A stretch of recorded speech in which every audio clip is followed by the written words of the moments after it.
If you've been on the internet in recent years and have even a passing interest in video game music, then you've probably stumbled upon some individual or news organization heaping praise onto the song Aquatic Ambiance, composed by David Wise for the 1994 Super Nintendo game Donkey Kong Country.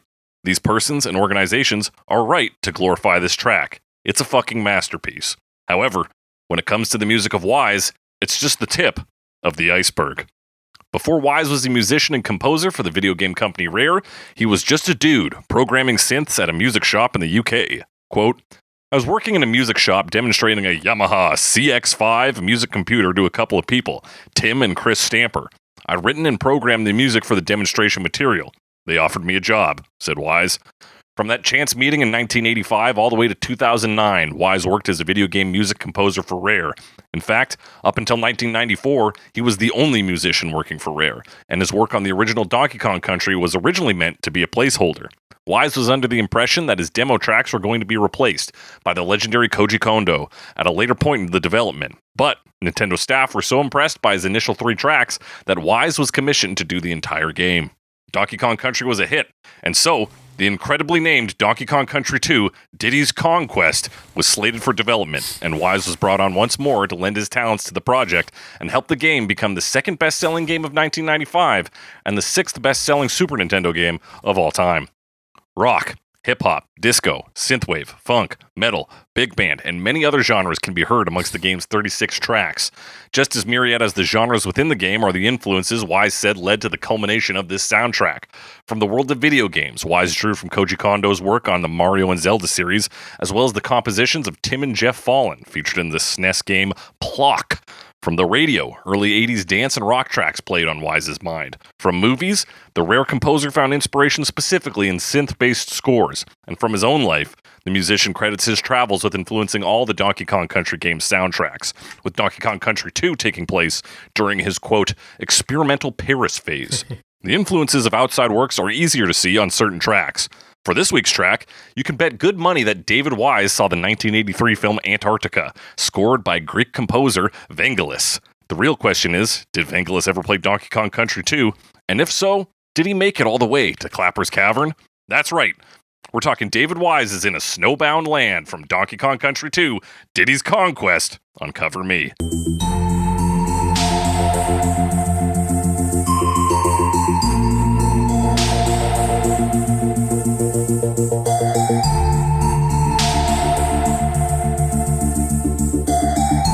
That's right, it's Cover Me, the only podcast that compares famous songs to their many cover versions to find out which one. I'm your host, as always, The Snake, joined by my swanky co-host. Oh, man. Also an ape. Also an ape. We're, I guess you could say we're monkeying around this week. We are monkeying around today. Hey, I just gotta remember what Swanky Kong looks like. Alright, he's got the hair. Yeah, he's like a con artist. Oh, there's a few. He's got different looks. 2, he's in 3. Does he make it out of the Donkey Kong Country series? A lot of them don't. I don't think he does. I don't think he does. They kind of keep, I mean, even like DK64 kind of had its own characters, right? Like, yeah. What was the one that gave you guns? Wasn't that Funky? Was that Funky? I think Funky gives you guns in Donkey Kong he looks very different. For sure. Who gives you the guns? It is Funky Kong. Yeah. Damn. I forgot that was. He looks so different. He's got like camo on. That's right. He gets a little ward up. It was the same guy. But then also, like, is it Candy Kong who is the other one? Yeah, Candy Kong is also present, I think, in that game. Yeah. Anyway, we're going. There's a lot of Kongs. There's a lot of Kongs. This is a lot of them get left to the wayside. This is kind of the start of that, right? Or the start of the continuation. Let me elaborate. Donkey Kong Country, you start to get more Kongs. Yeah. You get Cranky, and I think Wrinkly. Is Wrinkly in DKC1? I think she starts in DKC2. DKC1's pretty tight for its cast. Yeah, because it's like you get Cranky, makes sense, and then of course Diddy. Mm-hmm. And then after that, it's like, well, we just got to add more Kongs. It's almost like Sonic 3, I guess, where you're like, okay, you got Sonic, and then you get Tails, and then they're like, well, we need Knuckles, and and like they keep adding stuff, and then you're like, okay, now it's the trend. So like once you get to 2, you're like, okay, now we have Dixie and like I guess Wrinkly and stuff. So Dixie, Wrinkly, Swanky. Is there any other big Kongs from that one? I guess Funky must be in 1. Funky's in 1. Right. He's got the barrel plane. Okay, I'm not like and 2. super familiar with 1. I've played a lot more 2. Right. I think 2 is the better game. Yeah. For being 100%. I did read online just this week that like 2 they specifically tried to make more difficult because people said the original was too easy. Which is it. I've always heard the original is very difficult. And going back, I know we've talked about this before. Like we've played a fair amount of Donkey Kong Country together. Yes. Mostly 2. We played a lot of 2, and then when we finished 2 and 3, we went back and played 1, and it felt really easy. We beat it in like an evening, I think. Yeah, in maybe like an hour. Not 100%, but like we zipped through it. And like now going back, it's so hard. Like I don't know, we were like on fire for that time period where we were just playing a ton of Donkey Kong Country. That was a long time ago. Long time ago. I do still think about us playing Donkey Kong Country like 2 and 3 specifically. We beat in like a night. And phenomenal gameplay and was some of the greatest soundtracks in video games. Yes, the soundtracks. I mean, did you always play Donkey Kong Country when you were when you were younger? Like you always had it? Age. Yeah, pretty much always had it. Because I had a friend, Sean. Like I didn't have a Super Nintendo, but my friend Sean had a Super Nintendo, and we would go there and play Donkey Kong Country. And I one time borrowed it from him and played Donkey Kong Country too. So I used to play it too, but like didn't really know it at the time. And like back then, I was so young, I wasn't listening to video game music really. Like wasn't thinking like, there's music in this stage, you know. And Donkey Kong Country music is so much more known as being ambient, right? For the most part, it's like a lot of like background stuff. Yeah, exactly.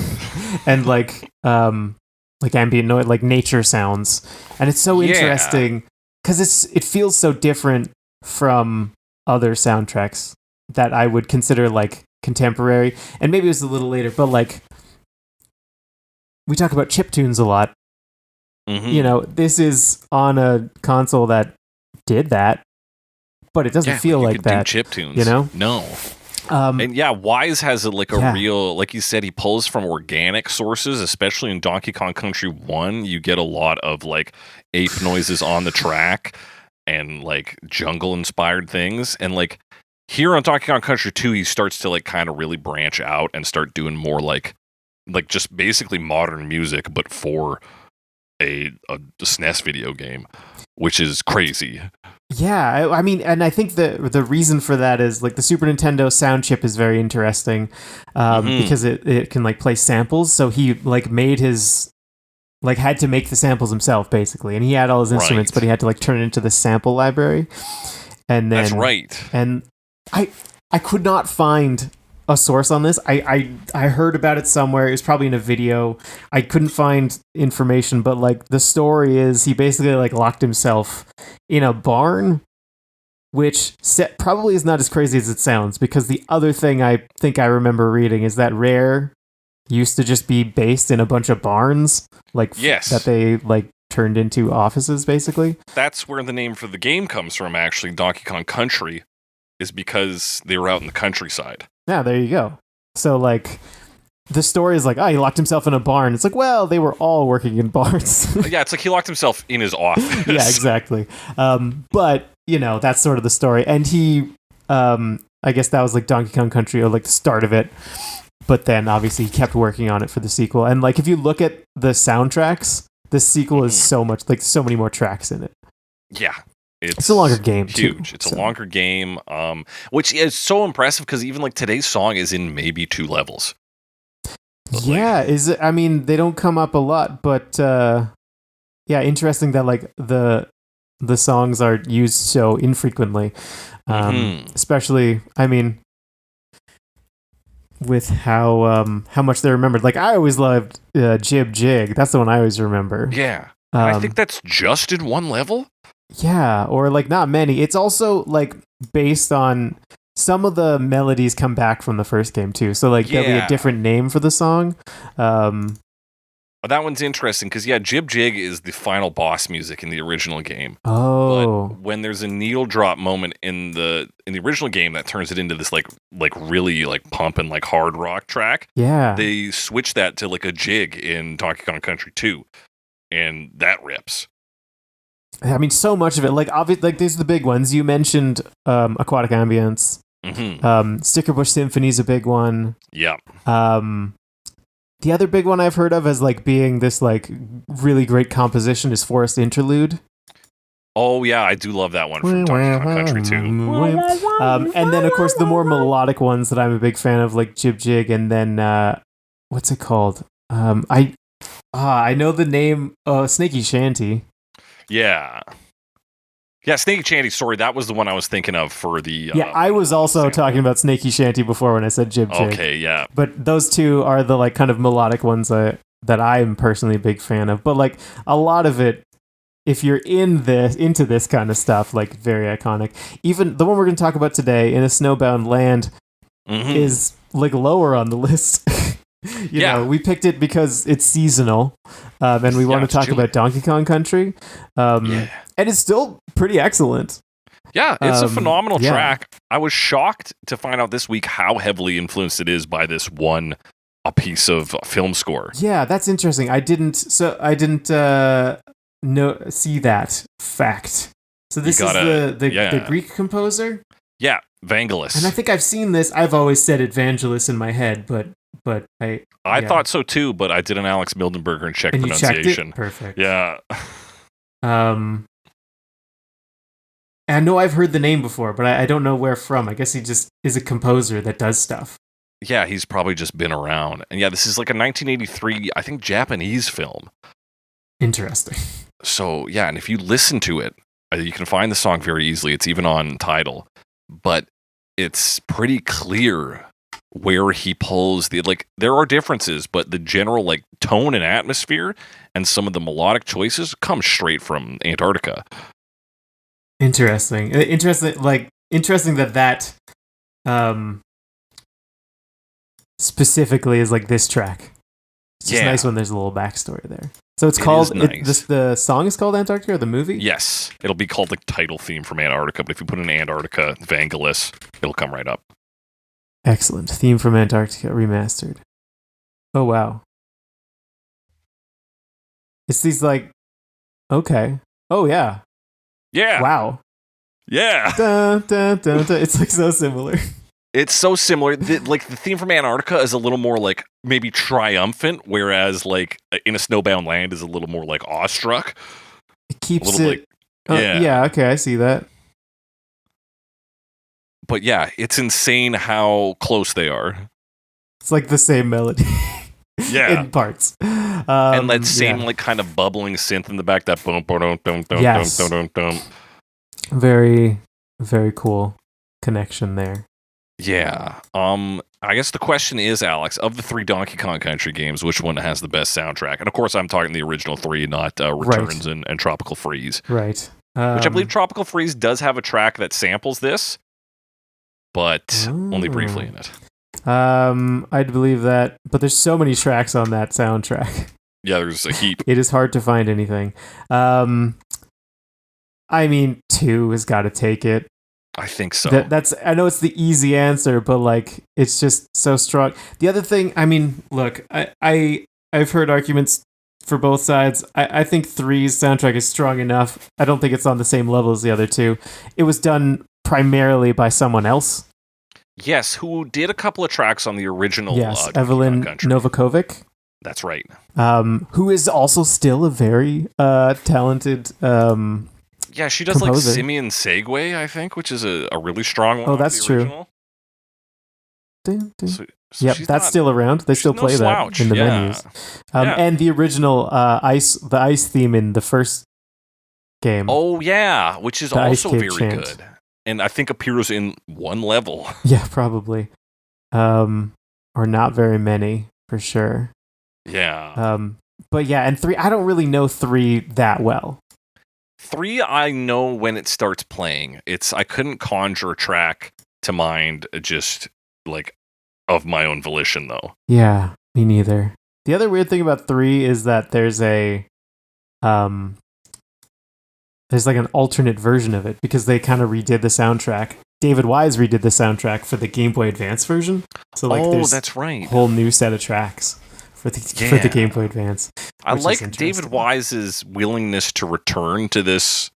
Like, he does some of the Donkey Kong Country, Tropical Freeze soundtrack. Yes, he does. I think he did all the Tropical Freeze, or most of it was David Wise.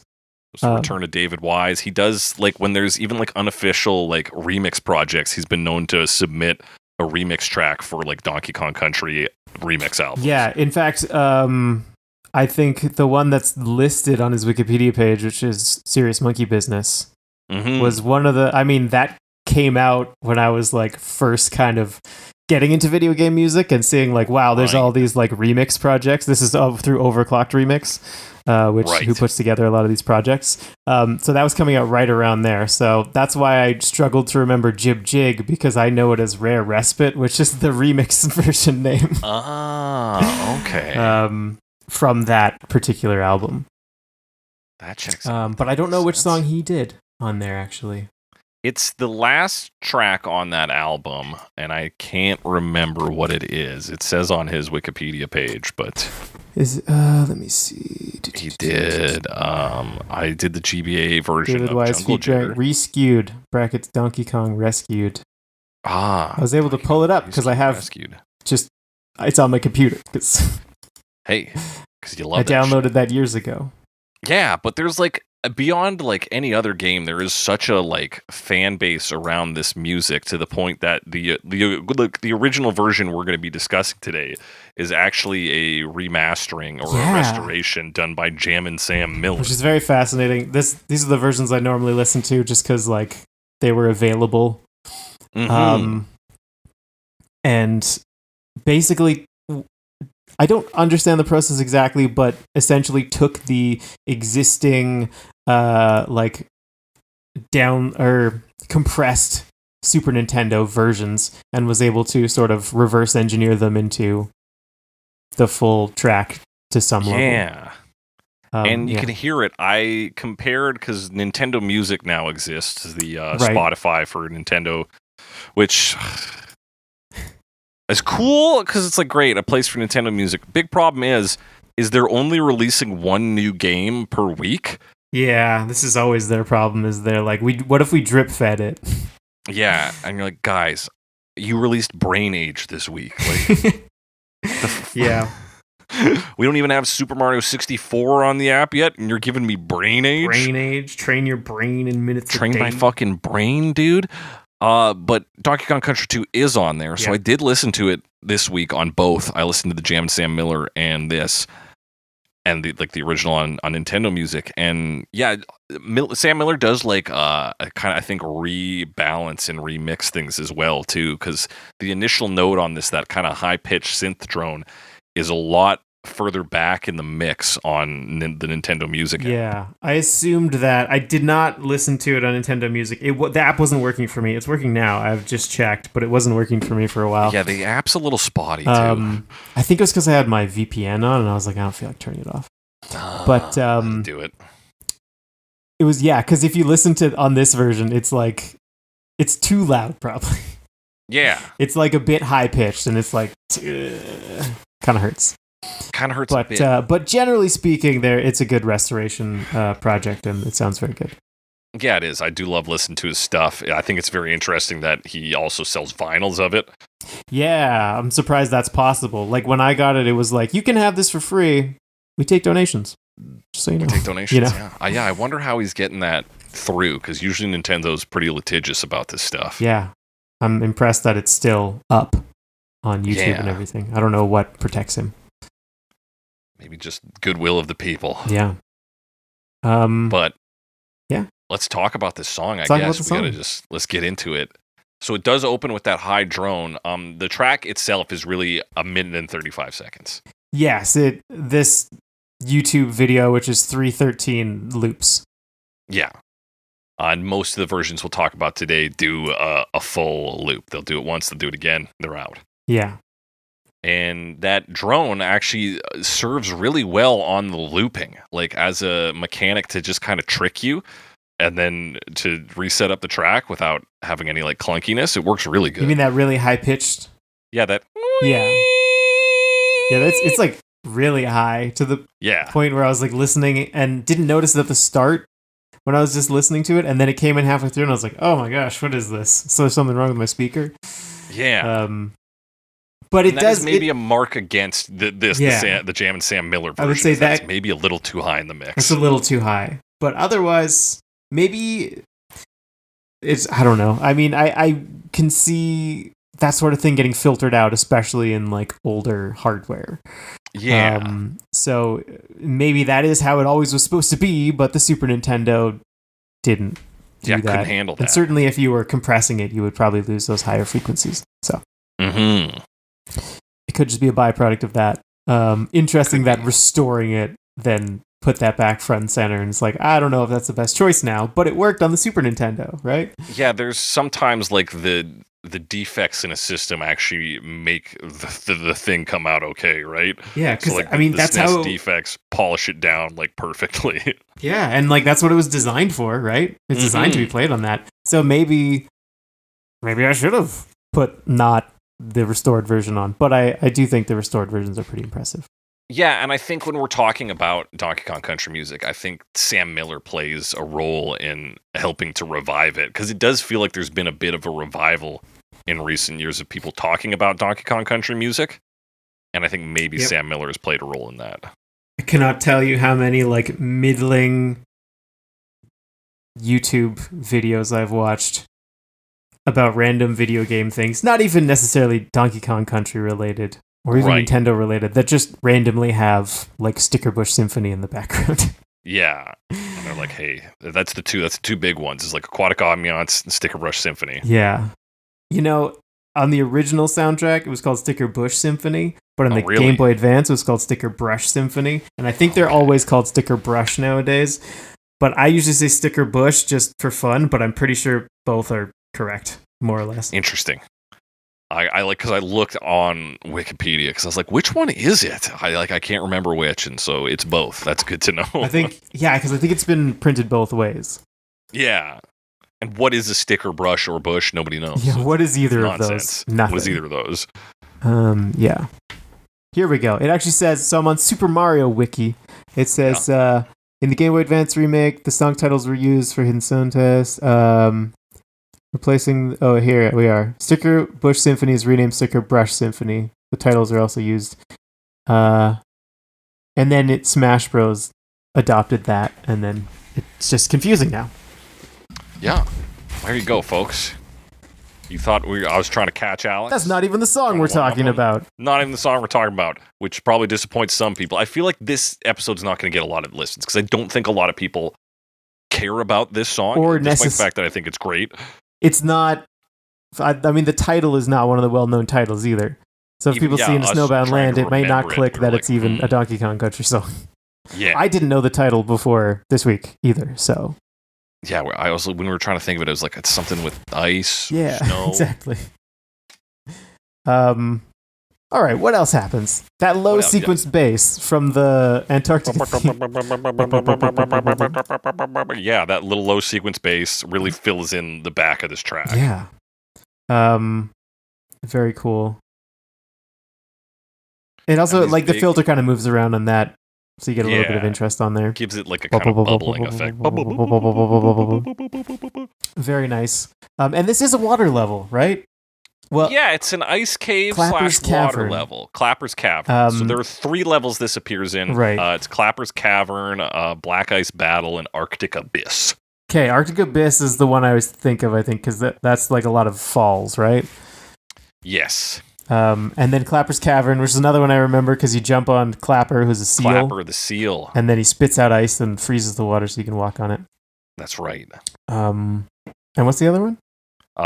Black Ice Battle. I don't remember that at all. I think that's in the Secret World.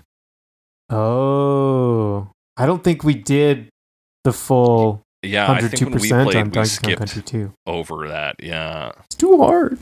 Too hard, man. I used to know a secret for getting like more Kremlin coins than there are in the game. You got to do it on the first level, and it requires entering and exiting this room a few times and jumping over the 1-up balloon that's in there. I think I have seen a video of that. Yeah. And then you just have Krem coins. Yeah, you get tons of Krem coins.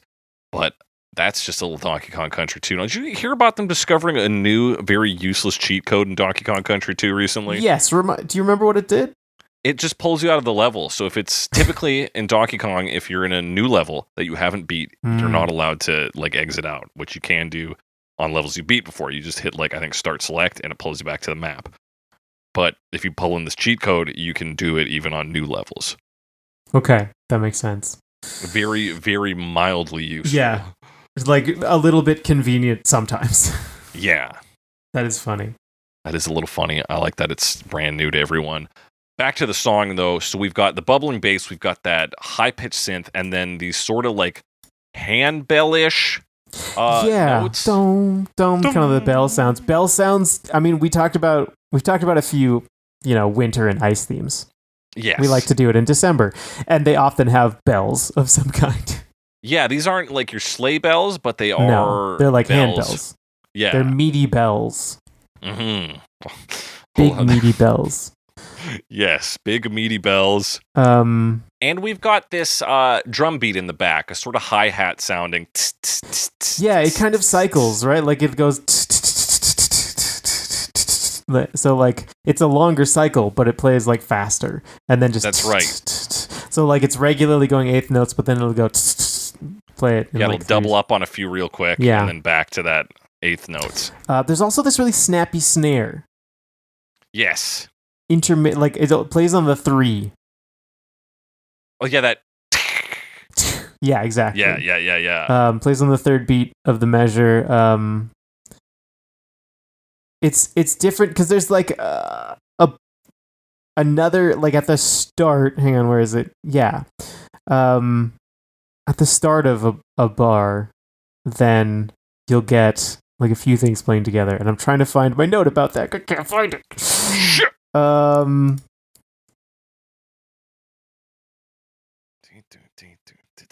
Oh, that's when the bell plays. Oh, okay, yeah. Yeah.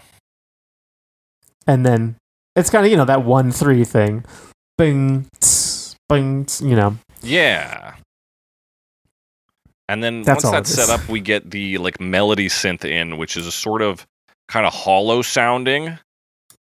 Yeah, there's kind of 2 melody sections or 3 melody sections rather, and they all kind of have slightly different synthy sounds.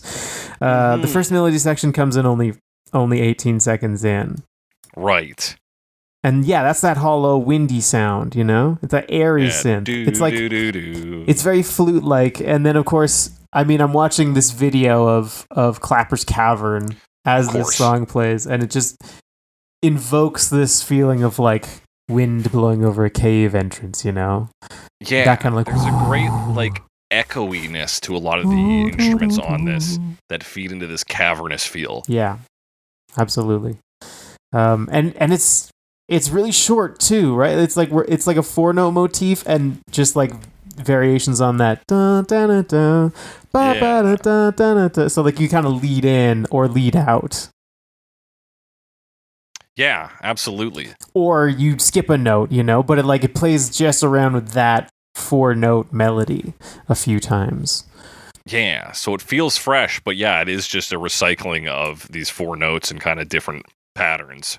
Yeah, and then of course the transition to this one, da da da da da da da, which is very similar to some other Donkey Kong Country stuff. Yeah, it is. And then that lead-in is to kind of your next melody synth, which is almost like a fake vocal. It's like a kind of choir-ish. Yeah, a little bit choral. Yeah. A little stringy too. Mm-hmm. Choral strings and flutes. It's kind of like it's like that glass bottle quality, if that makes sense. Like we're still blowing over an opening, but it's a smaller one. Yeah, that checks out to me. But it's a little less airy than the previous one. Mm-hmm. Just a little bit. What's interesting to me is in this section they managed to do, or Wise manages to do, a call and response. with that. Yes. It's in at around like 45 seconds. It kind of starts da-na-na-na-na, ba-ba-ba-ba-ba. Yeah, it like repeats there. I was trying to break it up similarly, and it does feel like that, right? Yeah. Where are my notes? There's too many of them. You kind of like, it's like melodic passages, but like, and they kind of do, yeah, it does have that antecedent consequent feel, which is the call and response. Right. Like they're mostly the same. Like it starts with like they're mostly the same. The last note changes, but then they go into another thing, and then that gets repeated. But then it also has like a consequence. So it's like interesting that it like kind of breaks it up that way. It's not just like call response. It's like call. Oh, there's another little echo, and then a response. You know, like It's a very like. It's a very deft move for what people might think of as like primitive music tech. Yeah, which I mean is theoretically. Yeah. At least in terms of digital music tech. Yeah, for sure. But it's cool. Yeah. And yeah, like it's a simple like, well, we set up the not resolving part, and then we do a similar thing and it resolves. Yeah. Or even not that similar and it resolves. Yeah. But that's the second melody section. And then a third one here with the sort of string melody synth. Yeah, which I call the bridge. It feels bridgy because it is sort of the turnaround leading us back into the loop or into the beginning, right? Yeah. It's in theory kind of the outro, but because it is video game music, you want it to be a bridge that you end on. Yeah. Because you got to loop forever. Yeah, because you got to bridge back to loop. So that's fun. Sort of, yeah. I guess so I hadn't really thought of it like that, but that's a good way of thinking of it. Because you want something that brings you somewhere, like you do your climax, which I guess you'd say the second melody section is kind of the climax here. Especially that da-da-da-da-da-da-da-da-da, you know, the echo part. Yeah. And then now we're turning back around and saying, let's do it again. Yeah, exactly. The synth feels more direct here. Like you said, it's very stringy. I was thinking brass, but it's like it's more stringy than brassy. But it's more direct than the other ones because the other ones are so airy, right? We're like taking air out of it as we go. So I guess it's not brassy at all. No, it's quite interesting though that the tone shifts to being almost like so straightforward on this instrument compared to the last two. But it still plays well with the rest of like the instrumentation going on. It's also a little more spaced out. Mm-hmm. Big long notes. More snare playing. It's playing every measure. It used to play every other measure. Oh, right. So it's twice as often, but you don't really notice it because it's still once per bar. It's so sparse, yeah. Then there's one other sound here I wanted to mention. Mm-hmm. It's like this low kind of fluty sound that it fills up the lower part of the register. It almost like a drain pipe sound, like a pipe. I'm trying to find it. Okay. Go to like 120 and it's like boom, boom, like low, airy sound. Let's go. Oh, yeah. Yeah. Yeah, like blowing over a big drain pipe or something. There's like a lot of jug band. blowing over holes. Of various types. So I imagine it's like a similar synth sound that's just been pitched up and down. Mm-hmm. Yeah, there's a big emphasis on like wind instruments or wind sounds more so than wind instruments. And it works fantastically. Yeah, once we hit 129, that high synth from the start starts powering back in, and then before you even know it, you've looped around. Yeah, that's it. That's the song.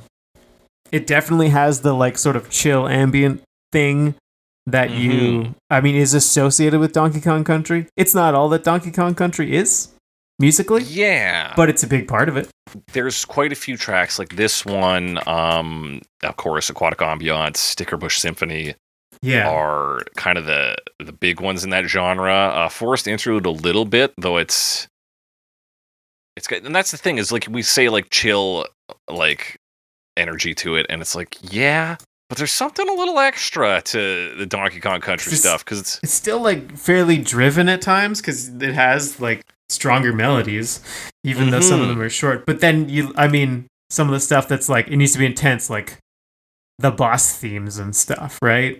Yeah. Or even like, I'm blanking on the name again. The one we were talking about before. Like Snaky Chanty? Yeah, or Snaky Jig Jig? Chanty. Yeah. There's also like a Ramby theme. Like there's more intense stuff. It's not all like chill ambient, but there's a lot of good fodder for that. I'm saying though, even in the chill ambient pieces, there's something, because we're going to have a cover today that is, is a lo-fi beats to study to version, basically. Yeah. And for me, it really flattened out a lot of what made this original version interesting. Loses the interest. And maybe part of that is because it is video game music, so even in like your swimming levels, you still need drive. You still need the music to compel you forward a bit. So that may be part of what differentiates it a bit from a typical like chill lo-fi track. Or I don't know. I feel like David Wise is just a cut above your typical your chill ambiance. He really is. He really is a very talented composer. I mean, he's top tier, really. Mm-hmm. What's fascinating also about him, I'm comparing him to a lot of other guys that I would say, I mean, probably came before him, but I would say in terms of like quality are like comparable. You know, Koji Kondo, Nobuo Uematsu, those guys. Who, I mean, those are Japanese guys specifically, but like they tend to like supervise and stuff nowadays, right? Right. Like, and then the younger guys move in, whereas David Wise like went independent, and like he's got a company, I think. Yeah, he does. It's like the David Wise Sound Company or something. But like that. He's doing the compositions, as far as I know. So like he's still like a working musician, you know. But like his name is spoken, at least in our circles, very highly. But he definitely had a different path from some of those guys who like stuck with the like big companies. And even though he works for them still a fair amount, he does like a fair amount of stuff for like indie projects. Like he'll do full soundtracks for like indie games, which is really cool.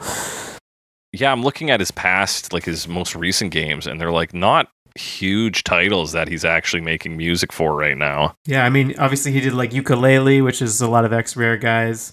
Yeah. But I know he worked on Snake Pass. I'm seeing that here. Yeah, Snake Pass is and they still get him back for stuff like Battletoads, the Battletoads game from 2020. Well, I'm seeing that it says original music and special thanks. I wonder if that means they've just borrowed old tracks from him. Oh, that could be it, because he did the game back in the day. He did the game back in the day. But yeah, it's very interesting. He leaves in 2009, basically after Banjo-Kazooie Nuts and Bolts. He leaves Rare. Yeah. And then gives himself the power to pick and choose his own projects. So still, I think, works with Rare sometimes, or the Rare guys. Still works with Rare. He did they had a special thanks on the Rare replay, but Right. Well, special thanks. Yeah, it's tough sometimes looking at these, because I'm like, he did Donkey Kong Country Returns. It's original music, so he had stuff. Yeah, he didn't do Returns, but he did do Tropical Freeze. Oh, yes. At least partially. With Kenji Yamamoto. And I mean, Returns is nice, but Tropical Freeze soundtrack? Oh my gosh.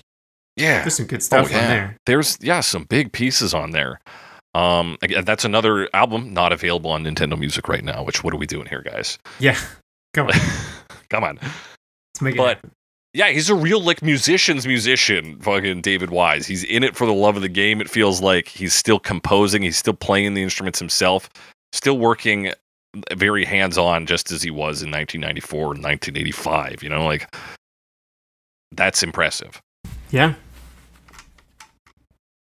And even this one, which, like, you can see a very strong, very heavy influence from Vangelis, like, there's still, I can see an original hand taking place here. David Wise is still doing his own twist on it.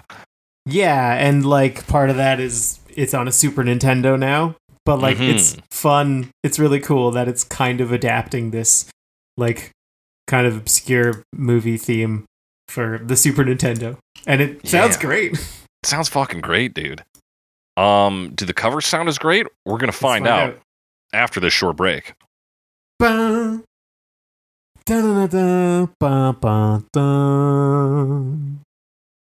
Da, ba, da, ba, da, ba, ba. Beautiful, beautiful. We're going to start these off in the year 2018 with Michelle Heafy.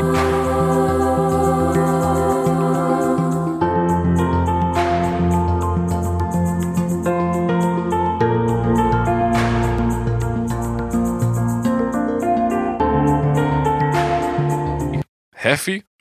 Heafy? Heafy? Heafy? I have no idea. It's Michelle Heafy. Yeah. She is part of the band Orca Mind. She writes music, makes videos, covers songs from games and anime, and streams on Twitch. And more. That must be the and more. I don't know. I copied it from somewhere. Also, she seems to be like a multi-instrumentalist. I mean, there's a video in this one showing her playing various instruments. I think she's probably mostly a piano/keyboard player. And yeah, so she's doing keys, she's doing some drum work in this one, and about at least 6 different vocal tracks, it looks like. Yeah, so that's sort of the primary source of the various melodies. Not the only source, but she'll do, big, like, vocal harmonies. She'll, that kind of thing. So no lyrics yet, but many vocal tracks. Many vocal tracks. A lot of this is really faithful. Like the stuff she's doing on the drums is copying that rhythm, that eighth notes to 16ths. There's like one part where I think she plays a few more drums, but like not much. Yeah. There's also a little other interpolation she does later on, but we'll get to that. Right. So you get the main melody on the keys. It sounds pretty straightforward. It's a bit echoey. Yeah, she kind of starts on that synthy, real like synthy piano, like echoey piano. Mm-hmm. And then when she moves into the second melodic section, that's when the voice really comes in. Yeah, and smart move. We noted on the original, it sounds like a choir, and she does that. Starting with one-ish track, and then, I mean, in the video, you can see like more of her appear, and she layers the tracks. Actually, that's for the third section, I'm realizing now. Oh, that's when she brings in the additional harmonies. That's when she brings it. Yeah, because on this one, it's just vocals. It's just her one vocals. Yeah. Still a good choice for that melody section, I think. And she does the little response to it on the keys. So she goes, that is nice. Great move. Yeah, it's cool because you can get that like higher register easy. Yeah, it's a good little response, little echo. And then when it loops, because she does the loop, it's kind of generally more active. When she does the first melodic section the second time, originally it was done on that piano, and now she's doing vocally. It's like it sticks with the vocals. There's not a whole lot to say about that second part, other than she does have a transitional section, which I want to highlight. It starts about 1:30, which is fun. Yeah, I hear it there. And she starts messing around on the piano exactly, playing, I believe, Steel Drum Rumba is the name of the track, which is another DKC2 track. Da, da, da, da, da, da, da, da. Oh yeah. Yeah. She's kind of playing a slow version of that. Yeah. For the transition. So that's your interpolation. So that's fun. That's fun. That's nice. I always love a bit of interpolation on a cover. And then the piano continues to be, or the keys continue to be a big element as we rip right into the second rotation of things here. The second melodic section comes in and it's playing in the background a little more. Yeah, it kind of gets like little diddle like trills. And at least one. At least one. Yeah, I note now that it slows down after that first one again, but there's a little bit more. You can kind of see as she plays. She's like, oh, now she's playing some more notes. She didn't have to play those notes. The vocals were taking it, but now she's playing some more piano notes.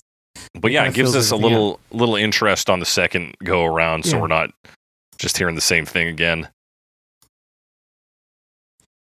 I mean, overall, I think it's a nice sounding one. I do like the like interweaving vocals. You kind of get that harmonic depth from it.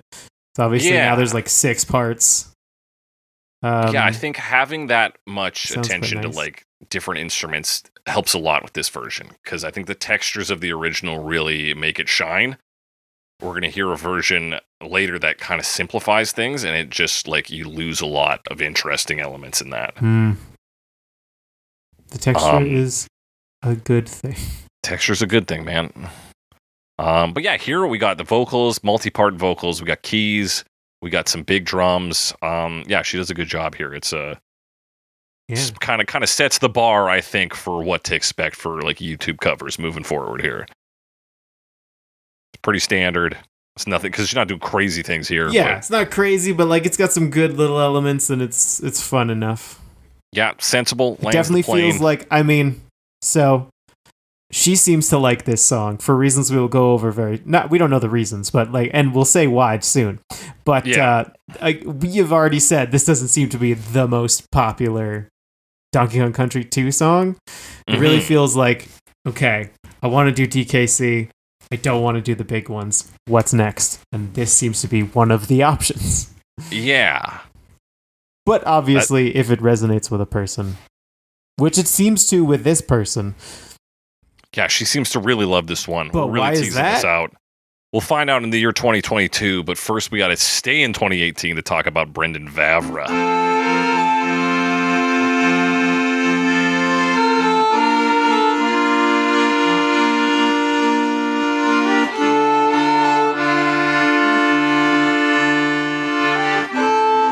Wow, I got this way out of order.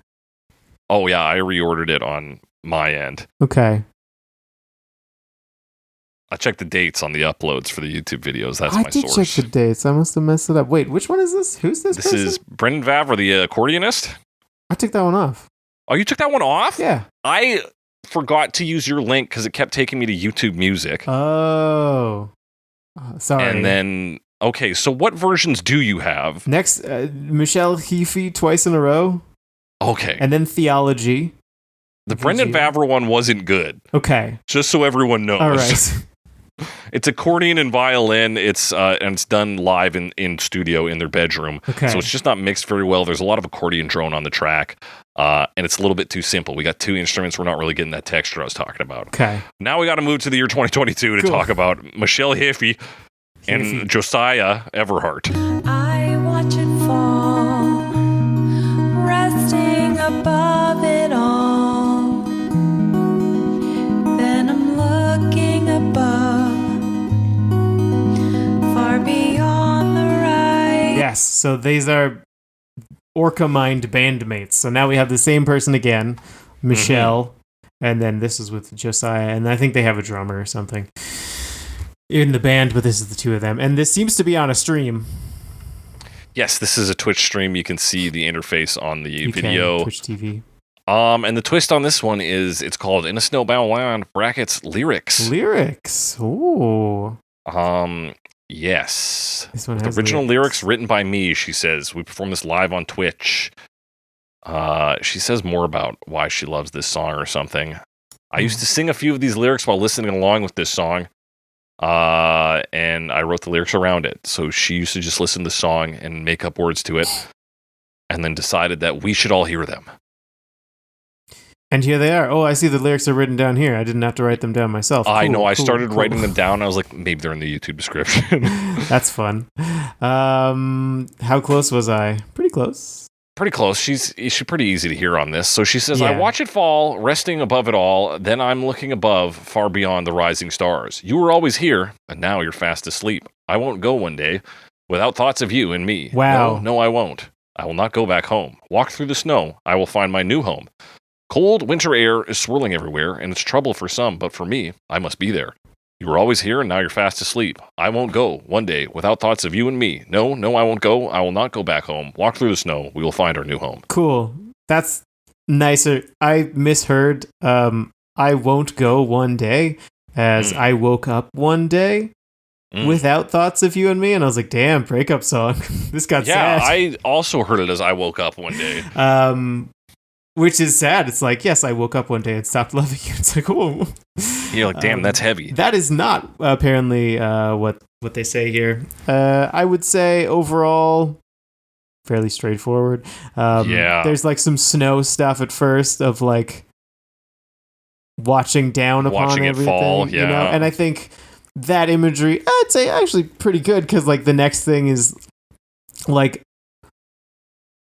drawing this picture of like two people sleeping with each other and one person sort of watching the other person sleep.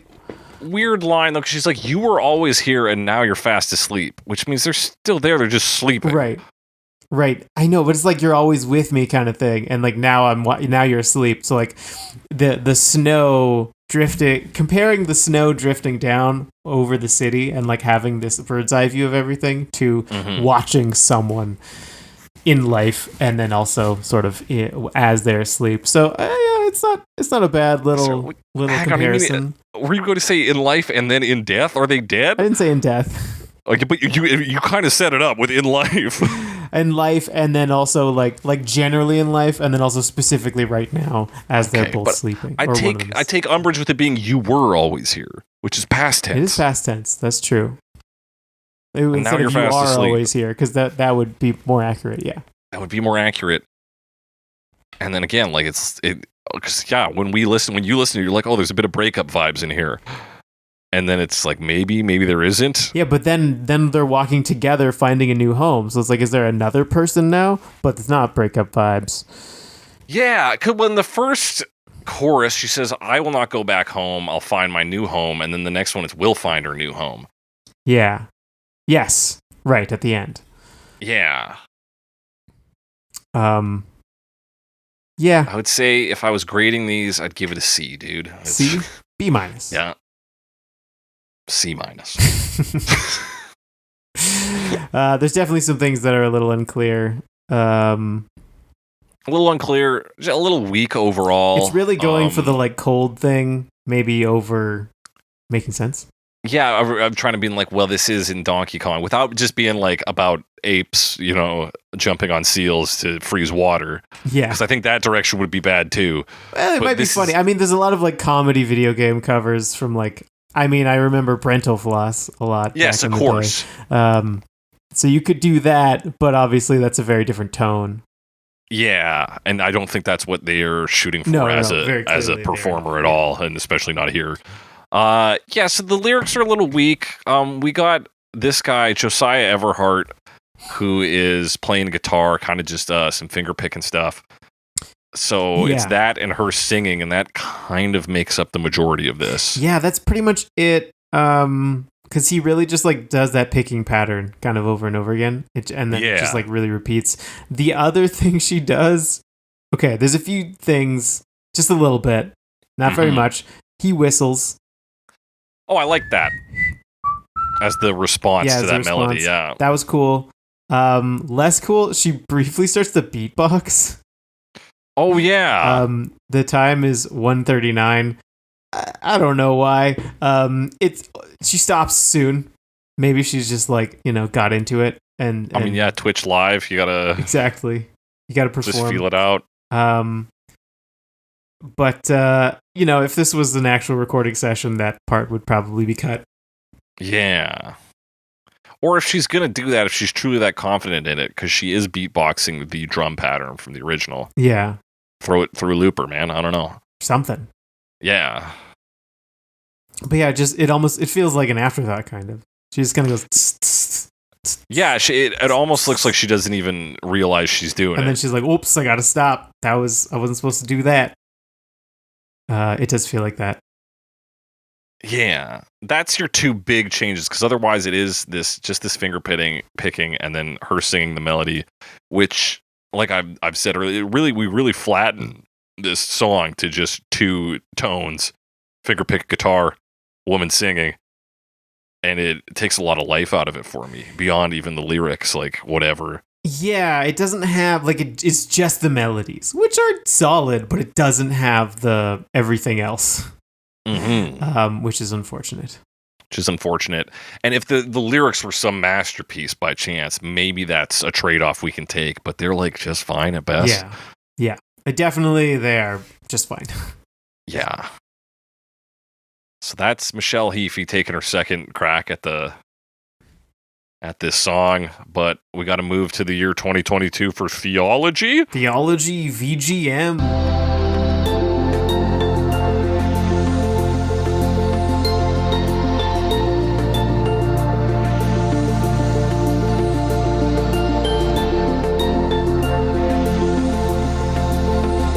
So this is Theology, VGM, the EDM DJ/producer from Minneapolis who makes club-ready video game remixes. A trance veteran, if you will. Yeah, he got sick of the politics, man. in the trance scene. Does he actually say that? He does say that somewhere. Oh, wow. So he doesn't like politics. No, he's anti-political. He does like video games. He likes video games. He loves club music. So we start with some big bass drum hits on this. Yeah, the first like minute or so is like all just building up. It's very like generic beat, lots of cymbals, and like really swooshy atmospheric effects. Yeah, this guy does eventually work in some video game sound effects, like some in-game sounds. But yeah, the start off on this is all just like your first pack of trance music instruments. It's kind of a heavy beat. I feel like that's... I don't know. I don't like it when it takes this long to get into the cover part. Yeah, we get a synth that's kind of reminiscent of the original, like slowly building up through the track. Yeah. Kind of panning left to right. And I guess it's got like kind of that icy sounds. Yeah. But not very much like the song. Not until it's like... Yeah, it's like a minute to a minute 20 in. Yeah, you get that rise up to like a bass drop, the boom. Yeah, it does do the whole drop. It does like a and then into the Yeah, we enter a sort of a different space. We've calmed down a bit. We're focused more on that sweeping synth. Yeah, that's where you actually start to get like the harmony from the original. Yeah. It takes a minute to get into it. And then first melodic section at about 120. Still a lot of those. That's kind of what this one does. It plays that dun, dun, dun, dun, but then in the background you're getting the like really whooshy sounds. Yeah, and in our arpeggiator going. Oh yeah, that like higher arpeggiated synth. Yeah. A little fluty, a little bit. Yeah, a bit. And yeah, the melody synth has got a really icy tone to it, so we're playing around with the same ideas here. Yeah. A couple of big drum hits here and there. Particularly, yeah, to bring us like between sections. Yeah. It like marks the end of the first section into the second. And then kind of, again, like bell-like melody. It builds kind of... starts to like build at the end, and then there's like a bit of a longer build into it's like 2 minutes in where you start to get this like other build section. And yeah, they just keep hitting that one high ding, note on the melody synth. Ding, ding, ding. And then like the ratcheting drums getting faster and faster. And then there's just like a full on drop at like 222. Yeah. So that's very different. Now we got a very different feel. Like full dubstep. Yeah. But yeah, like drill. It's like a drill. Yeah. There's still some melody though. You still get some melody. After that first like you start to get into the melody. And then this really intense section, but that's not for another minute. So let's talk about this. Yeah. We get our first like in-game sound drop at around 227. That Oh yeah. Like very high, like almost Celesta sound or something like that. Yeah, followed by the sound of, I think, getting a Donkey Kong letter. Oh, that's what that is. Yes. Yeah. So those are in the mix as we do our dubstepping. Yeah, and then it still plays the bridge melody in there. You're right. Comes back around 245. Except it's like... Gotta play twice. Yeah, it's a new melody on it, or a new tone on the melody. It's definitely new stuff. But there's all this like stuff in the background. Yeah, all this crunchy, dubby noises around it. And then we pull back a bit and do basically the same drop. Into another bridge, right? Yeah. Yeah, so like it happens a few times. And then there's like an outro, and it's just mostly arpeggios for a long time. Yeah. There's like big hype synths that kind of move in to really like punch up the track. Yeah. It's a lot. It gets I don't know big. About this one. Yeah, it kind of, in a Snowbound land of it all gets really lost, I think. Yeah, which I mean is fine, I guess. But I feel like almost that other song, the Antarctica theme, might have been a better target for this. Yeah, honestly, because it does have a bit of a bigger vibe to it, that one. Yeah, in a snowbound land. Yeah, I don't know. I wasn't a huge fan of this. It's not really my genre, you know. Yeah, it's the sounds, those very distinct, like, drilly dubstep noises do throw me off and put me off, I think. Yeah. They just smell a bit too much like high school to me, so, I mean, I'm sure maybe dubstep's still alive and well and people love it, but it doesn't hit for me, dude. Yeah, me neither. I don't know. It's the most, like, remixy one. I feel like there's a good remix of this somewhere, I'm sure. I haven't heard it. I haven't heard it, but I have heard Michael Staple in 2022.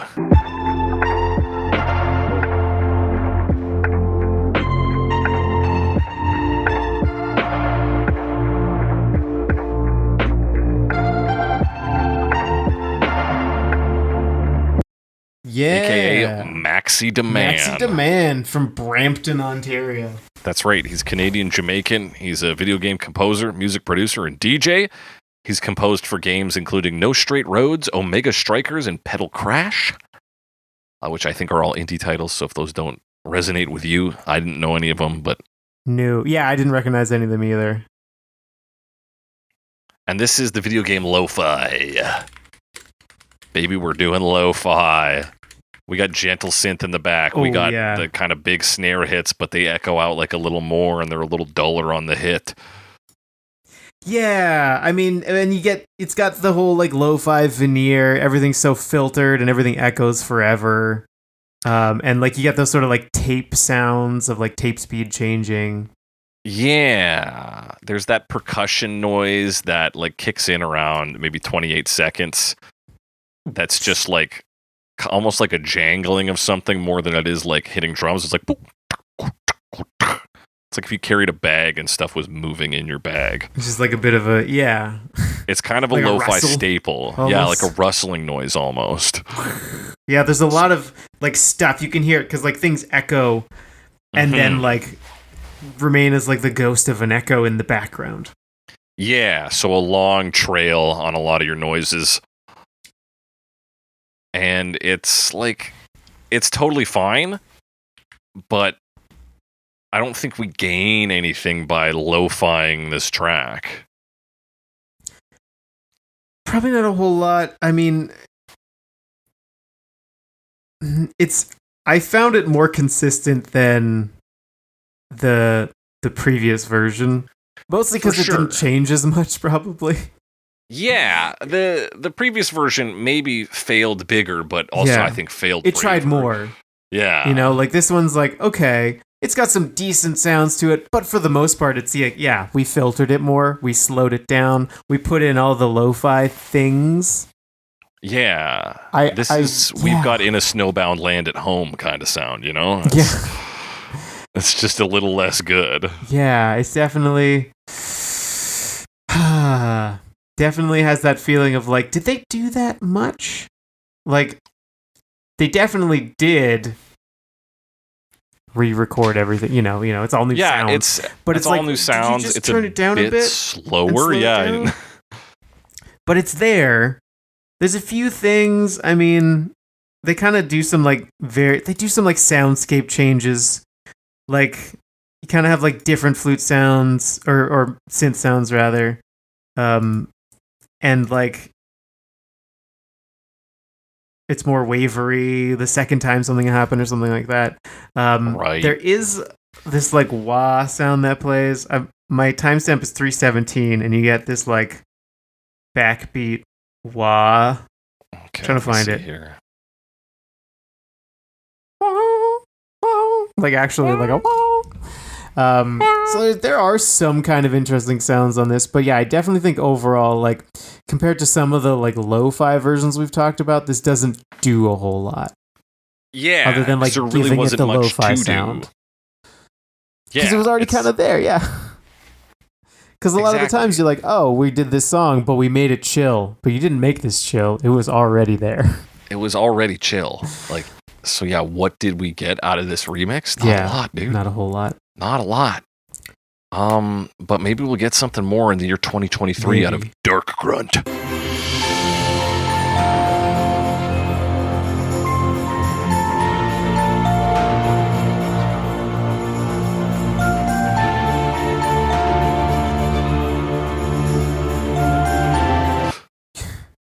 I just realized I was looking at, because I use this app Music Bee. I don't use it very often, but it has like music on it because iTunes kind of sucks. That's what I used to use. I pulled up Serious Monkey Business, and there's a remix version of this song on it that I totally didn't notice. It's called Us Monkeys Together, and it also has lyrics. What the fuck? Oh, man. That's crazy, man. So anyway, coulda, woulda, shoulda. Well, coulda, woulda, shoulda. People, tell us about it. Tweet at us about it.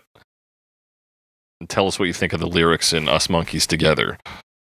But sorry, back to Dark-Grunt. Dark-Grunt. Dark-Grunt, yeah. Who's this? Epic Orchestral Compositions. That's who this is. Oh yeah, the name and what he does are so far apart.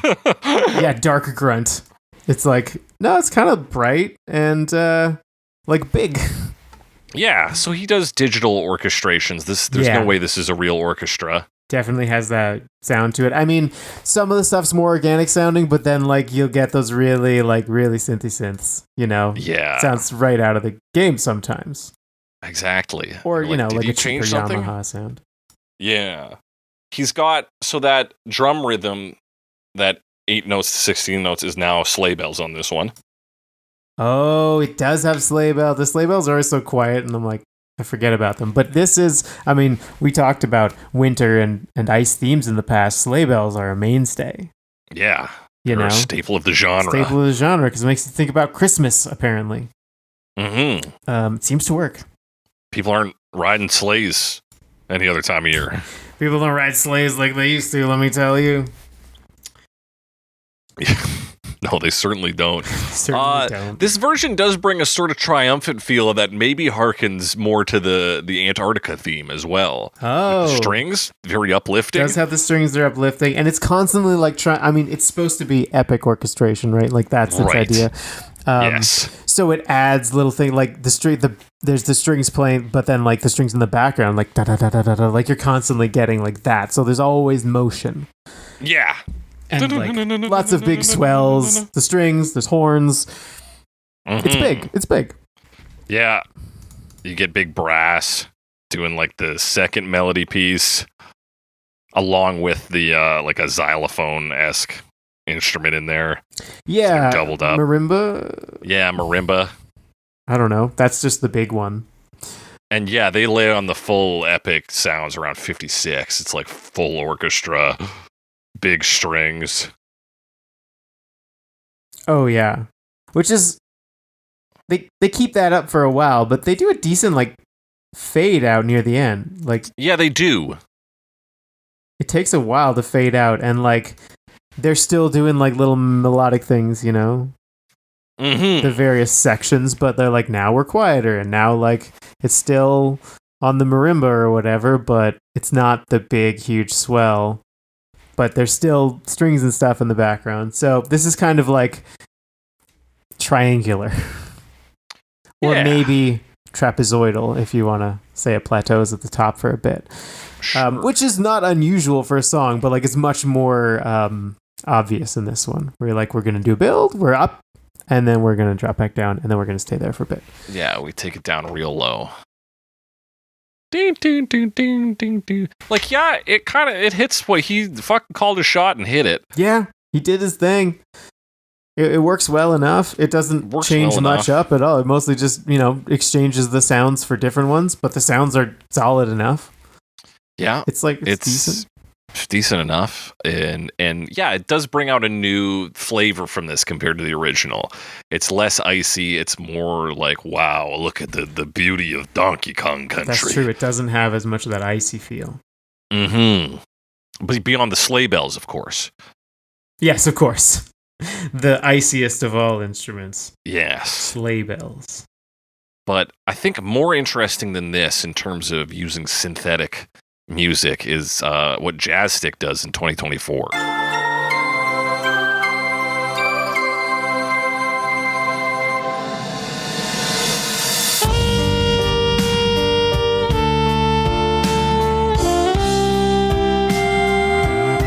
Jazztick. Who are a Chilean band making video game jazz fusion arrangements. And the twist of this version, I'll say it right off the top, is it starts out fully synthetic. Yes. That is kind of an interesting, or that thing they do with their arrangement, because, I mean, they call themselves Jazztick, right? Yeah. So I come in, and then it doesn't sound very jazzy right off the bat. But I guess it's more of jazz fusion. Yeah, but it also, like, you see real guys play, like, with instruments in their cover art here. Yeah. And they're like, we're a band, and all I'm hearing is synth, and I'm like, well, what is actually happening here? Yeah, it's that, like, Celesta sound with, like, synth in the background. Yeah, almost a little, like, music for children kind of Celesta sounds. And then, like, especially once they get to that, it's very, like, high flute synth kind of thing. Yeah. And I would compare a lot of this. I mean, it made me think of that first Michelle Heafy version a little bit. Just because, like, we're all on, now that I'm thinking about it, not as much. But there's, like, vocal tracks, right? Right.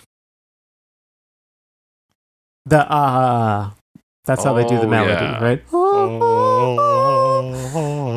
With various layers. That's what I'm referring to. That's what it reminds me of. I can see that being similar. Their vocal track is so synthetic, though, it almost sounds like it's from the original. Like, kind of, yeah. And it's just, like, very, very layered. Lots of echo. Mm-hmm. And then, of course, they have, like, their echo sounds right out of Donkey Kong Country. The Super Nintendo, I'm going to say saxophone sound. Yeah. For that do-do-do-do-do. Yeah, that does sound like it's straight from the SNES soundboard. But once they get, so then they do a bridge, right? Like, they go through that. Kind of sounds like that. They do the bridge melody. Yeah, but for real. So I said after the first bridge melody, but it is I think. It is the first bridge, yeah. Yeah. Once they get into the bridge, we do like a drum roll, boom, real saxophone cuts through the track, and you're like, thank God. Yeah. Because I think the tone on the sax is great. I think especially doing, like, there's something about using a saxophone on, like, a snow song, like an ice level song, that always sounds good to me. Yeah. I mean, you can even hear in the background, not the background, it's just there, because there's a saxophone.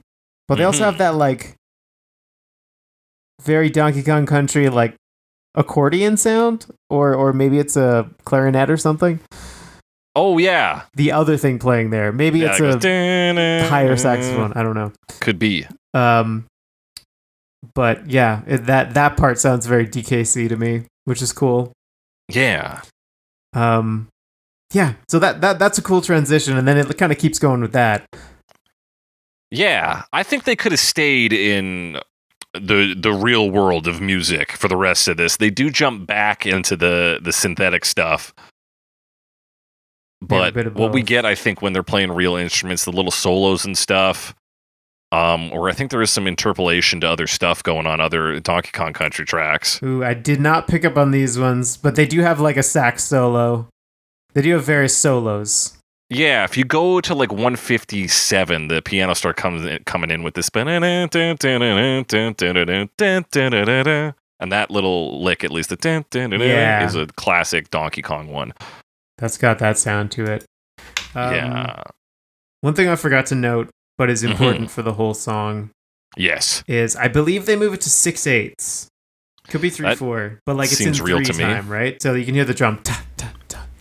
Okay, yeah, because of course we are doing jazz. Exactly. So that's why some of the melodies feel a little different.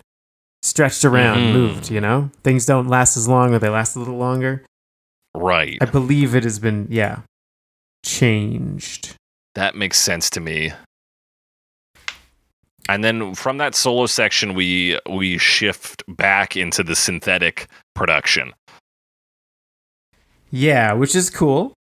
Yeah. You start to get some of those like chimey sounds and like I guess it's a Celesta type sound.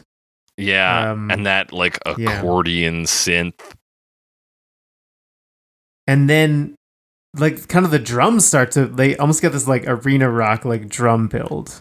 Yeah, that's looking at the album artwork. This must be when Donkey Kong's That's when playing. Donkey Kong comes in, yeah. He's got bongos. He must have a snare as well. Yeah, you just can't see it. Can't see him. But it is a lot of like kind of solo work here. We move into another like piano riff after those big drums come in. Yeah, it's playing like pretty fast passages. Mm-hmm.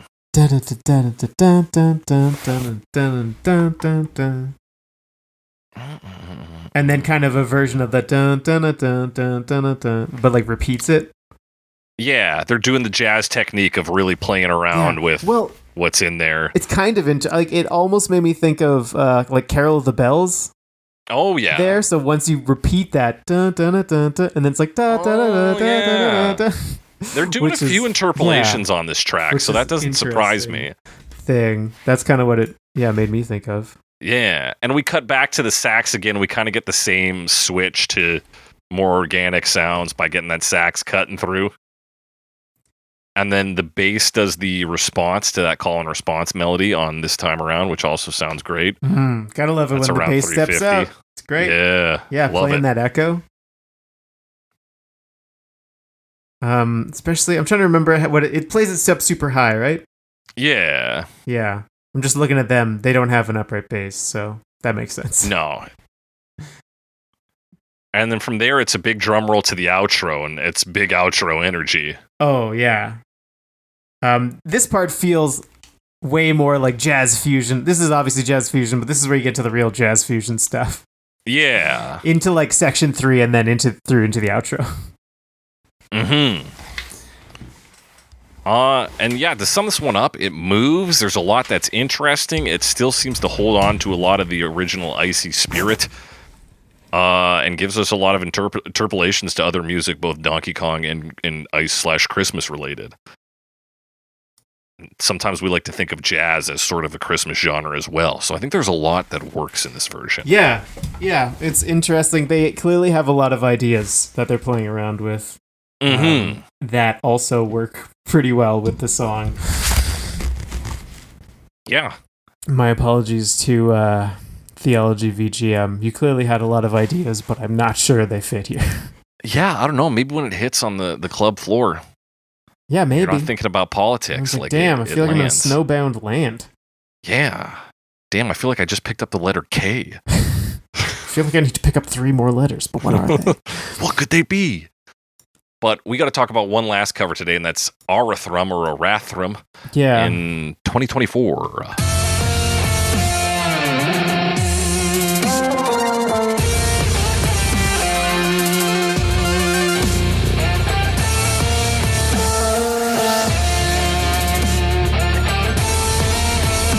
Yeah, I didn't have a whole lot about these guys other than they do metal covers and Volume allegedly 6. videos. Yeah. But this is a still image. This guy, I think Arathrum is one guy, actually, if I did my research correctly. Okay. He says he's been doing metal cover videos of video game music for around 20 years. Wow. And is apparently known for his Time Splitters content. Oh, wow. Which, I mean, yeah, 20 years seems like about the... I mean, that's about as long as this kind of thing has existed. Yeah, right? Truly. 2004 would have been pretty early days. And before that, probably existed, but like wouldn't have been as simple to share. That's for sure. Yeah, it's whenever Overclocked Remixes really became an internet hub for this type of community is probably, when it takes off. Yeah. This is interesting because, I mean, there's a lot of video game songs that lend themselves, or video game music that lends itself pretty well to a metal cover. This is definitely not as much that. No. I think our guy does okay here. He uses a lot of filtering. He kind of rides the line between metal and like a bit of EDM. Yeah, possibly out of necessity, just because like the lo-fi, well, not lo-fi, but like ambient nature of the track is kind of in some ways antithetical to metal. Yeah, Not like all you metal. could put the metal tone on all those sustains, but is that going to sound good? Like, yeah. Because like metal can be so active. I guess it's not necessarily fast and active. There's slower. There's a lot of different kinds of metal. But like when I think of metal, I usually think of faster stuff. Yeah, and he kind of brings the metal out in punchiness. There's a lot of like hard hitting, like dun, dun, dun, dun, Yeah. like really punching certain notes. So he does. You're right that this is not like if you were like, hey, metal track from Donkey Kong, what do you think we should do? I don't think this would be in the top 50. Like, it's not exactly your first pick, but you'd probably go for a boss theme. I'm talking about boss themes. Like, yeah, I think King K. Rool's track from the original Donkey Kong Country would be your best bet. Maybe Lockjaw's Saga. Lockjaw's Saga would be good too. Yeah, something heavy. Even the track Bad Bird Rag. Yeah, I love a Bad Bird Rag. Anyway, just something faster. Something faster, yeah, with a little more space to dig into as well. Something you can really put some emphasis on. Yeah. But this doesn't do that, and it still comes out all right. Definitely. I mean, it's another like solid one, right? At least like you kind of get the like. I do like the guitar playing the, you know, you get that riff, and then they play the sort of like a synth. Yeah, that's the, like your EDM is this like crazy synth working in the back. So the melody's strong enough that it works. Yeah, you know, and then you kind of get the like heavy drums in the background. Yeah. It's, I guess he kind of loses out by the guitar being the only melody instrument, so you lose some of that variation moving between sections. Yeah, that's true, but you also, I mean, it does a lot of, I guess, production techniques of, like, you know, filtering out the guitar, so then it's like, we gotta loop, filter out the guitar, or like at the beginning, they kind of do, like, two guitars interweaving, but they're super filtered. Yeah, and like kind of far back, yeah. Mostly just loops. I couldn't find much difference between the two halves. No, it's pretty much just the song twice. Like, that's what it is. And yeah, he uses that filtering technique for the call and response. So I like that everybody keys into that being a different instrument. Yeah, and like there's enough focus on that. People are like, this is important. And it is important. Mm-hmm. You got to do it. I like when it was on the bass. Yeah, I like that. That's some great tone on there. So this one you can argue is a little repetitive by right of it really does just do it straight twice. Like once you've heard it the first loop around, it's the exact same. Which is fine. Which is fine. Like, that's what the original did. Mm-hmm. He does pick up though in the bridge section around 1:15. He gets a little metal chug in there, which I thought was a good touch. Yeah, the bam bam bam bam bam bam. Yeah. So it's solid version. It's a solid version, a solid effort. It's the final version we're talking about today, which means it's time for our final verdicts. We've got 3 categories today: the worst version, the best version, and the most Christmassy version. Which one is the reason for the season? Alex, what's the worst version? Which one is the reason for the season? Which one did I not like very much? I think I just could not get into Theology VGM. I just thought it was not a good fit. You know, I hate to get on.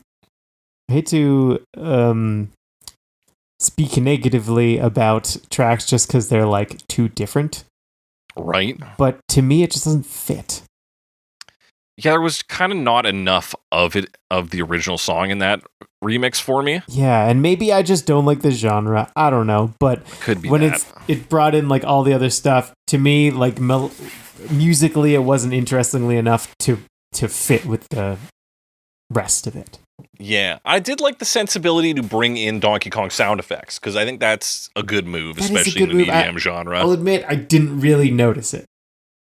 Maybe I haven't played enough Donkey Kong Country lately. And it's used pretty sparsely, too, so it's... You wouldn't be, if you missed it, it's not necessarily your fault. That said, I think I'm gonna give it to Michelle Heafy with Josiah Everhart. I think just a little too flat. I think the lyrics don't really add anything. I think it's great that you used to make up lyrics to this when you were playing the song or listening to the song or playing the game or whatever. I don't need to hear it. Yeah, they're not. They're kind of like milquetoast lyrics. There's not much Milky to them. toast. Milky toast. Yeah, it's freaking milky toast all over this. Now, I wish I had realized that overclocked remix one existed, because then we could compare the lyrics. Curious about that. We'll maybe do another episode of missed covers. Oh yeah, that could definitely go on there. That could definitely go on there. But nobody sends us covers that we missed anymore, so it's our backlog for that's pretty low. But yeah, Michelle Heafy and Josiah Everhart didn't do it for me. I thought her solo version, where she just did vocalizations, was pretty good though. Yeah. But did I think it was the best? No. But Alex, what is the best? What is the best version? I mean, there was one when we were talking about it that we were clearly more excited about. Yeah, I think there's a clear winner here. and that is Jazztick. Yeah. Yeah, they did a lot of cool stuff with this arrangement. They clearly had some interesting ideas and went back and forth between that more organic and more synthetic sound, which is kind of a really good fit for Donkey Kong Country, right? Like, it's all about like these low fidelity compressed samples that are trying to create kind of an organic soundscape. Yeah, and like trying to be as real as possible. Yeah, and like they don't really work because it's obviously, compressed. But it's it sounds so good, and like it does kind of work. Like it doesn't, but it does, Yeah. So it kind of plays with that. So that makes it more interesting, and they got some good sounds on there. They have a little bit of that interpolation, like you mentioned, and like, yeah, it's a good version. Yeah, there's something about listening to a version where that people are like fans of music, as silly as that seems to say about musicians, but it's like you get a little interpolations in there. You can see they're having fun with it. It makes it a more listenable experience. Yeah. And yeah, like you said, there's some big moves they're doing, and they do manage to pull them off, like the switch from synthetic to organic to back again. Yeah, they got a clear love of Donkey Kong Country. They got a clear love of jazz fusion. It all comes through, and it's very of all the versions today, perhaps the most listenable. So yeah, best version by far, I think.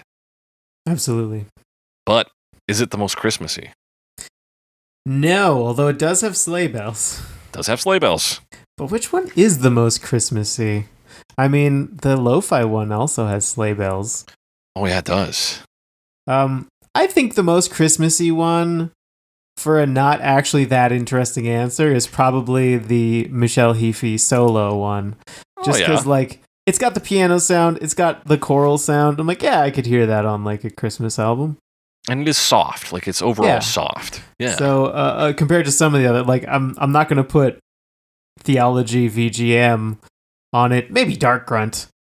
Yeah. But anyway, that's my answer. Solid answer. Probably the right answer. I will give it to Dark-Grunt, specifically because it was the first I noticed sleigh bells on. Yes. And that's the true spirit of Christmas. That's the reason for the season. Sleigh bells. Sleigh bells. That's what we're here for. Jingle, jingle. Yeah. And that's our final verdicts. If you got a different opinion, similar opinion, want to talk to us about a version we didn't talk about, like the overclocked remix Serious Monkey Business version, us monkeys together, brackets in a Snowbound land. That's the one. Hit us up on the app formerly known as Twitter, or the app currently known as Blue Sky, at Snaky Me, at some Alex Wise guys. Send us your comments, questions, concerns, suggestions for future episodes. You can also email those to us at covermepod@gmail.com. Talk to us there. Be sure to rate and review us. We're on all the apps. We're on Spotify. We're on Apple Podcasts. We're on Pocket Cast, Podurama, Podbean, Amazon Podcasts. We're on the apps, man. You got to tell people that we're on the apps, and you got to give them direct links, or they're not going to find us.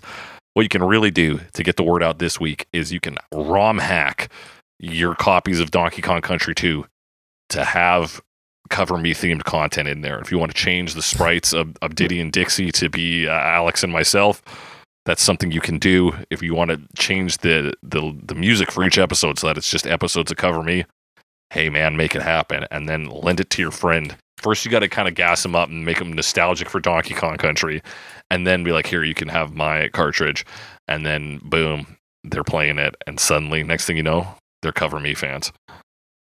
Next thing you know, I feel like they should replace Ratley with you, and then I could be like Squitter or something. Oh yeah, we could be like enemies. Well, those are the helper. Ratley, like Ratley the rattlesnake. I heard Ratley like Rat. Bounces. Yes, Yeah. that would make sense. I could be Ratley the snake, and then every time I like do the super jump, I'll say like, as we always say on Cover Me, that'll be the sound effect. Exactly. And you're gonna be Squawks. I said Squitter, but it could be Squitter. It could be Squawks. Squitter's a good choice. Nah, I think Squitter gets more airtime in Donkey Kong Country too, so make Alex Squitter. Yeah, I mean, both of them have a long airtime because he flies. One flies, and the other one floats on little webbies. You're right, Alex. But that does it for today's episode of Cover Me. And as we always say on Cover Me, I read in the manual that you can jump farther if you listen to Cover Me.